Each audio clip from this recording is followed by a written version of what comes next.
Hi, this is doctor Anshita Singh Rathore. खांसी के सबसे ज़्यादा पुराने क्रॉनिक केसेस हमारे पास ही आते हैं। सारे घाट घाट का पानी पी के जब पेशेंट हार जाते हैं, थक जाते हैं, तो वो हमारे पास चले आते हैं कि अब आप ठीक करिए और जल्दी रिज़ल्ट दीजिए। तो जल्दी रिज़ल्ट देने के लिए हमारा डायग्नोसिस और हमारा रेमेडी सिलेक्शन बहुत ही फास्ट और एक्यूरेट होना चाहिए। तभी हम इंप्रेशन क्रिएट कर पाएंगे और तभी हमें भी मज़ा आता है प्रैक्टिस में, जब हमें फास्ट रिजल्ट मिलते हैं। So I will start with basics कि सबसे पहले आप हिस्ट्री लीजिए। उसमें आपको खांसी की मोडालिटीज़ और कॉन्कॉमिटेंट्स अच्छे से पूछने हैं।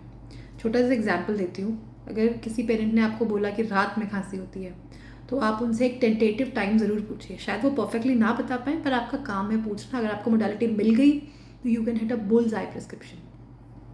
अगर खांसी के साथ एसोसिएशन कोई और ऐसी मोडालिटी है, जैसे कोई कॉन्कॉमिटेंट है, जैसे कि वॉमिटिंग जैसा लगता है या नॉशियस फील होता है, तो आपको आपकी मेडिसिन नैरो डाउन हो जाएगी एंड यू विल गेट 2 और 3 remedies for that symptom and then you can select quickly.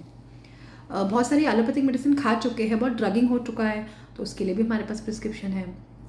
इसके अलावा कॉन्स्टिट्यूशनल मेडिसिन अगर आप नहीं ढूंढ पा रहे, अगर आपको नहीं मिलती है उस समय, तो कोई दिक्कत नहीं है। आप मोडालिटीज़ के बेसिस से पेशेंट को रिलीफ दे सकते हैं। मीनवाइल आपको समय मिल जाएगा उसका कॉन्स्टिट्यूशनल जो प्रिस्क्रिप्शन है वो ढूंढने का। At least you will buy some time. और अगर वही मेडिसिन से प्रॉब्लम सॉल्व होगी और कोई इशू है ही नहीं, तो फिर ठीक है, सारा ग्लोरी आपका है, राइट। इसके अलावा कुछ दूसरे कारण हैं जो खांसी के होते हैं, जिसके बारे में बात करना चाहूँगी। First is reflux. बहुत सारे लोगों को रिफ्लक्स का एलिमेंट, यानी कि एसिडिटी का एलिमेंट होता है बॉडी में, पित्त ज़्यादा होता है शरीर में, उसकी वजह से उन्हें रात को लेटने में खांसी ज़्यादा आती है। खाना खाने के बाद या खाते हुए भी खांसी आती है। नॉशियस फील करते हैं कई बार, and if you ask carefully they will also think and give you the proper answer and you will get the perfect modality from the patient. तो रिफ्लक्स एलिमेंट को कभी भूलिए मत।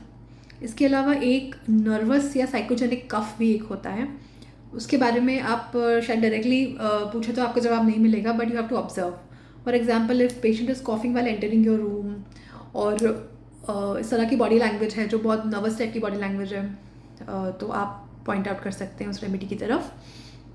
इसके अलावा लैरिंजाइटिस से एसोसिएटेड कॉफ है, तो वो हंसने वगैरह में आता है, हंसने में खांसी आती है, that is related to the larynx voice box. इसके अलावा हार्ट रिलेटेड भी इश्यूज है, तो भी खांसी आती है, बट उसके सिम्टम थोड़े अलग हैं। पेशेंट हाँफते हैं, ब्लड प्रेशर अप डाउन होता है, पैल्पिटेशंस, आपको बाकी सिम्टम भी मिलेंगे, and age factor is also there. Reflux वाला एलिमेंट जो है वो आपको बच्चों में सबसे ज़्यादा मिलेगा, क्योंकि बहुत सारी एलोपैथी मेडिसिन खाने के बाद जब ये लोग हमारे पास आते हैं, तो रिफ्लक्स तो उन्हें हो ही गया होता है, पेट में गर्मी तो होगी बहुत सारे सिरप लेने से। और अगर उन्होंने बहुत सारे रंग बिरंगे सिरप लिए हैं, ऑरेंज कलर, पिंक कलर के, तो आप वो एलर्जी वाले एलिमेंट को और रिफ्लक्स को मिला के जो मेडिसिन न्यूमोगैस्ट्रिक नर्व पे काम करती है, उस रेमेडी के बारे में सोच सकते हैं। So let me tell you few common prescriptions on this. Cough worse on lying, लेटने की पोजीशन में, उसमें टॉप रेमेडीज़ हैं pulsatilla, which is my personal favourite, बच्चों में बहुत बढ़िया काम करती है अगर मोडालिटीज़ मिले तो। ओके, हायोसाइमस के बच्चे टिपिकली बड़े हाइपर एक्टिव से होते हैं, आप देखेंगे तो आप पहचान जाएंगे। Please read about it. Causticum में एक बहुत टिपिकल मोडालिटी है, कफ ओनली एट नाइट या फिर कफ ओनली इन डे, केवल दिन में या केवल रात में, यहाँ पर कॉस्टिकम है। अडल्ट पेशेंट में कॉस्टिकम में आपको कफ की मोडालिटी के अलावा इनवॉलंटरी यूरिनेशन का कॉन्कॉमिटेंट मिल सकता है, specially if the female patient is there. आप पूछिए, आपको एकदम बुल्स आई प्रिस्क्रिप्शन मिलेगा। Sanguinaria, rumex, conium mac, bryonia and drosera, ये कुछ और मेडिसिन हैं जो नाइट कॉफिंग, लाइन पोजिशन की कॉफ में काम आती है। यू कैन इवन कन्फर्म कि वो डे में है कि नाइट में है by making the person sit on your examination table and see. कई बार हम बच्चों को सुला के देखते हैं कि लेटने में खांसी आ रही है कि नहीं, कन्फर्म करने के लिए। जैसे कि ड्रोसेरा में आपने देखा है, लेटने की पोजीशन में तुरंत खांसी आती है और खांस के चेहरा लाल हो जाता है, कई बार वॉमिट भी कर देते हैं ड्रोसेरा के बच्चे। ड्रोसेरा फीवर में भी बहुत अच्छा काम करती है। तो नाइट कॉफिंग और redness of face, pukish feeling या vomiting after coughing and it is relieving the patient, साथ में फीवर भी है, आप ड्रोसेरा दे सकते हैं। और भी दवाइयाँ हैं, बट मैं आपको कॉमन प्रिस्क्रिप्शंस बता रही हूँ। कफ ऑन वेकिंग अप, सुबह उठने पे खांसी, इसमें आपका लेकेसिस है, रस्टॉक्स है, कॉकस कैक्टाई है और कैली ग्रुप है। कैली ग्रुप को क्योंकि पोस्ट नेजल ड्रिप बहुत होता है, तो जब वो सुबह उठते हैं तो उठने के बाद तुरंत तुरंत थोड़ी देर खांसी होती है, बाद में वो सेटल हो जाती है. This is very typical. Kali group में नाइट टाइम 2 to 4 AM आपको वो भी मिलेगा. So if you want to differentiate between Cali carb and other Calis, you can ask for the more specific time. Cali carb patients को mostly lower lids पे puffiness भी आपको दिखेगी. आप ध्यान से देखिए, आपको बिल्कुल मिलेगी और आप बिल्कुल confidently prescribe करिए. It will work. Cough on laughing, हंसने पर खांसी आती है. तो ये बहुत स्पेसिफिक क्वेश्चन है, बट आप ज़रूर पूछिए और आपको मिलेगी remedies. Phosphorus, bryonia, hyoscyamus and argentum. Argentum लैरिंग्स के ऊपर ही काम करता है, तो अर्जेंटम काफ़ी बार आती है, जो कि टीचर्स में, डॉक्टर्स में, जो बोलने वाले प्रोफेशंस है, जहाँ कॉन्फ्रेंस कॉल्स बहुत होते हैं, वॉइस मॉड्यूलेट करना पड़ता है, वहाँ पे आपको अर्जेंटम बहुत काम आने वाली है. अर्जेंटम, नाइट्रिकम और मेटालिकम दोनों ज़रूर पढ़िए. कफ ऑन टॉकिंग, बोलने पे आने वाली खांसी, थोड़ा सा भी बोले और खांसी आ गई. हीपर, रूमेक्स को फैन से भी खांसी आ जाती है, थोड़ी सी हवा चली और खांसने लगे. Drosera, phosphorus and merc. Phosphorus को हंसने, बोलने, भागने, हर चीज़ में खांसी आती है. And phosphorus you can not miss, आपको मेंटल्स भी मिल ही जाते हैं यूजुअली. इसके अलावा फॉस्फोरस नर्वस कॉफ में भी इंडिकेटेड है, जो मैंने प्रैक्टिस में देखा है. मर्क में टॉकिंग और नाइट कॉफ दोनों है. And if you ask about drooling, salivation, आपको मर्क मिल जाएगा जल्दी से. Coming to next group, urination, involuntary urination, pulsatilla, causticum, squilla, and then natrum group is there, and sometimes apis is there. Fos and brio are also there, लेकिन इसमें मेरी favourite है pulsatilla और causticum. squilla मैंने वहाँ use करी है जहाँ पे बहुत सारा पेनफुल कॉफ है, बहुत ही पेनफुल कॉफ है, और साथ में इनवॉलंटरी यूरिनेशन, तो स्क्विला बहुत अच्छा काम करती है. Cough with pain in distant areas, दूर दूर यहाँ वहाँ पेन होता है, कहीं कमर में दर्द होता है, कभी हेड में दर्द होता है, तो वहाँ ब्रायोनिया, कॉस्टिकम और रस्टॉक्स, ये तीनों इंडिकेटेड है. आप मोडालिटीज़ पूछ के कंफर्म कर सकते हैं.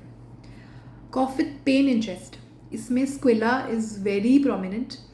ब्रायो is also there. If the patient is taking a deep breath, they will have a pain in chest. तो आप डीप ब्रेथ लेने के लिए बोलिए उन्हें और आप सुनिए आवाज़, विल रियलाइज़ कि bryo might be there. Senega, stannum met, stannum का पेशेंट थका थका रहता है, हाँ हो जाता है. Lyco is also there. Carbo veg is also there. Carbo veg cough में मैं इतना यूज़ नहीं करती हूँ, but it is a prominent remedy. Lacrimation with coughing, मतलब आंसू बहते हैं पेशेंट के, उसमें है pulsatilla, natrum, squilla, euphrasia, agaricus. Yes, so आप आंसू वाली बात पूछेंगे तो आपको ये रेमेडीज़ मिलेगी.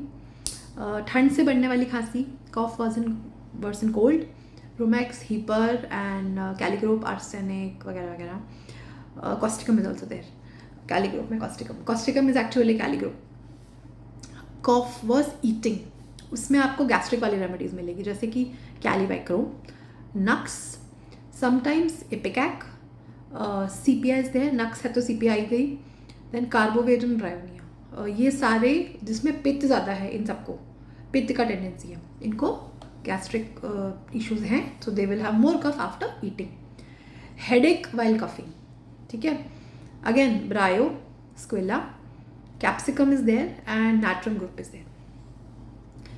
कफ इज बेटर बाय बेल्चिंग, ये बहुत टिपिकल मोडालिटी, कम ही मिलने में आती है, पर you can ask.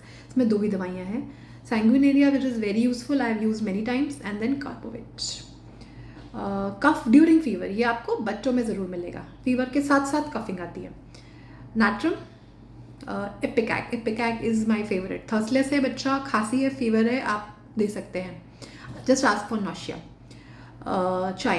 China is very useful. Cough during fever, सूखी सी खांसी होती है लेकिन प्यास लगती है. Nux is also there if you get the nux tongue and nux का कॉन्स्टिपेशन एंड अदर थिंग्स. इसके अलावा आर्सेनिक और कैलीग्रुप भी है cough during fever, but you should match the modality. So these are some of the common remedies which I use in my cough prescription for a quick prescribing.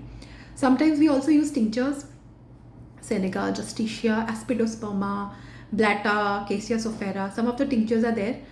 आप use करके देखिए and do share your results with us. Thank you.